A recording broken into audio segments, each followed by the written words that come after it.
Ертеде Мадан деген хан болыпты.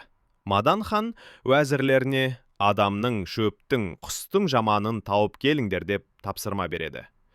Жолда олар қой бағып жүрген жаманды жолығады. Ол шөптің жаманы қарақоға, құстың жаманы сауысқан екенін дәлелмен түсіндіреді. Хан алдында жаман шеңгелдің отынға жарайтынын, ал қарақоғаның еш іске аспайтынын айтады. Сауысқанның ала, берекесіз құс екенін дәлелдейді.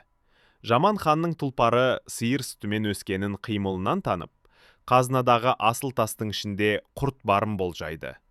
Бәрі рас боп шығады. Ол ханның тегі ханзадалық емесін мінезі мен салтынан аңғарып, шындықты шешесі мойындайды. Хан тақтан бас тартпақ болса да, жаман қабылдамайды. Жаман ақылымен елге танылып, бай уәлібайдың ақылды қызы Меңдімен жұмбақ арқылы өзіне ғашық қылады. Қызғанған уәзірлер жаманды жала жауыптарға астырғанда, Меңді бетперде киіп алып, арқанды кесіп құтқарады. Шындық ашылып, хан той жасап қызды жаманға береді.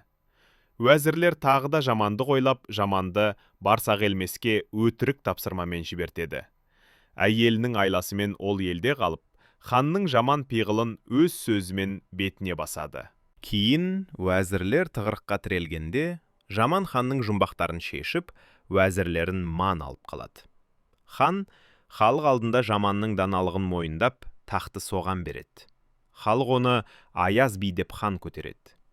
Аяз би әділдікпен ел басқарады.